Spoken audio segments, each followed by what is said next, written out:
welcome back. The goal of this video is to take the design and branding principles and apply it on the brand Streetchef to see whether it's a good brand or whether the brand maybe needs some work. So Ntando, from your side, just give us a brief background of how you came about the brand Streetchef. Where the brand Streetchef came from was from a conversation between myself and my mentor, where he explained he had this project he had in mind and he needed someone to commit to it and make it work. And where the concept came from was a conversation he had with his father-in-law, who makes a mean potjie course. And he said, well, you know what, you really enjoy making a potjie course. Would you consider pursuing or making use of a platform which could enable you to monetize that and enable you to generate an income?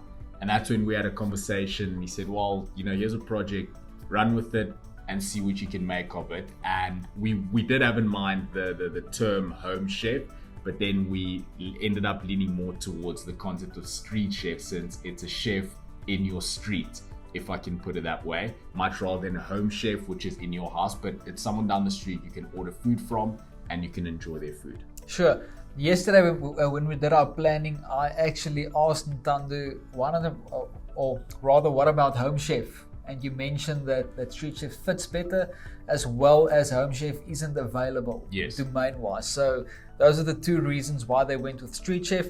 Now let's put the critical questions and principles to Street Chef to see what comes out the other way. So I want to encourage you to take your emotions out of it and ask yourself, for my market, my audience, is this relevant? Number one. Is it relevant? Yes, it's relevant. All right. Is it appealing? I believe so. Okay. Is it appropriate? Yes. Is it simplistic? Yes. Why would you say it's relevant? I'd say it's relevant because it obviously, when you hear Street Chef, it makes sense as to what we have to offer, which is food to someone within a close proximity, which you can enjoy. Excellent. What's the market position you're looking to take over with the brand? So the market position we're looking at is home cooked food. Home cooked food, and it's pretty much straightforward. Street Chef. What's the tagline? The tagline being experience a taste of home. Experience a taste of home. That has a nice ring to it, that it's home, so it's cooked in a home, and it's a chef, and I can very easily just make the assumption that this has got something to do with a quick delivery. Street Chef. I like it. It's a very good brand for me. I don't think they have to rebrand at all. Lastly, 5-second rule. Do you think people knows exactly what your business does within the first 5 seconds when they see the brand and the tagline? I believe they do. All right. You might want to give it a test. In other words, go to friends, family, even go to a stranger on the street. Look at him and ask him point blank, what does this brand tell you? And then you give him the brand. And then you time it 5 seconds.